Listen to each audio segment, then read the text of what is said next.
Welcome back to the book Analyst. Today we explored Chapter 6 of White Dolphin by Gill Lewis with a full summary and deep critical analysis. This chapter is not action-heavy, but emotionally powerful. It shows how Kara's grief, anger, and sense of justice are beginning to shape who she is becoming. This chapter is deeply emotional and marks a turning point in Kara's journey, as grief, rebellion, and her fight to protect the reef become even stronger. The chapter begins at breakfast, where Kara cuts Daisy's toast and sits silently, not wanting to eat. Aren't you having any breakfast? Not hungry. She doesn't want to go to school, especially after punching Jake Evans and breaking his nose. You're not having a day off school. The head teacher wants to see you. Aunt Bev reminds her the head teacher wants to see her, and she has even sent Jake chocolates to calm the situation. I sent a big box of chocolates to Jake with your name on it. I hope it will resolve the matter. Outside, Kara waits with a heavy heart, wishing she could be out on the sea instead of facing school.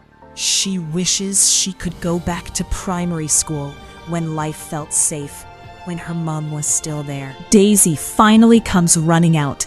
She's dragging a big bag. Kara asks confused, "What have you got in here?" Daisy grins excitedly. Fairy dress, wings, and a present for Lauren. It's her party after school. What have you got in here? Fairy dress, wings, and a present. It's her party. At the school gate, Kara hugs Daisy goodbye. Before leaving, Daisy pulls out a crumpled drawing. Daisy smiles. "I did this for you, for good luck." Kara unfolds it. A dolphin swims in a deep blue sea. Kara whispers softly, "Thanks, Daisy. I'm gonna need all the luck I can get." At school, Kara goes to her support lesson with Mrs. Baker. A tray of sand is placed in front of her. Mrs. Baker explains gently, "We're trying a new technique today, multi-sensory learning." This multi-sensory technique is to help you, my child. Follow me. Let's try the ow sound. I call it a waste of time. Still, she runs her fingers through the sand. As she traces letters, her mind drifts far away. The sand becomes the coastline. The letter A becomes Gull Rock. She doesn't see letters, she sees seabirds diving.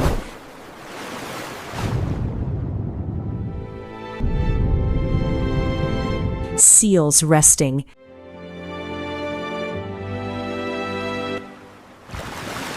Hidden caves beneath the waves.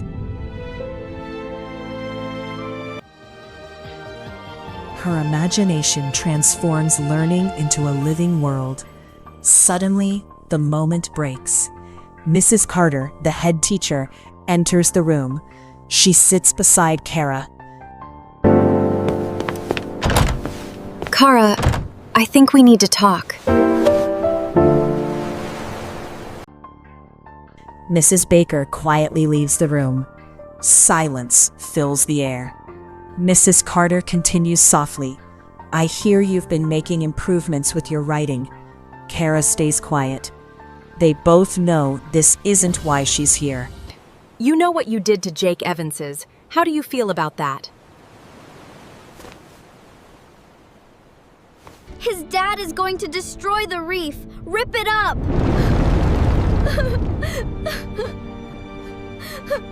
Then Mrs. Carter leans forward. "It's all right to be angry, Kara. I understand." Kara traces circles in the sand, avoiding eye contact. But then the tone changes. Mrs. Carter says firmly, Why did you rip the pages of Bible?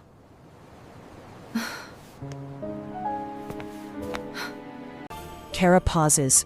She wants to say, "Because I prayed for my mom, and nothing happened." But she doesn't. Instead, Kara shrugs quietly. Silence again. The school bell rings in the distance. Finally, Mrs. Carter asks, "How can we resolve this?" Kara gently touches the torn pages. She says quietly, "I could help mend it." Mrs. Carter nods. "That would be a good start. Come after school on Monday." Now we see the truth. Her anger isn't random. It's fear. It's helplessness. Mrs. Carter listens, but remains strict. There is never an excuse for violence. But then comes the final moment. Mrs. Carter stands up.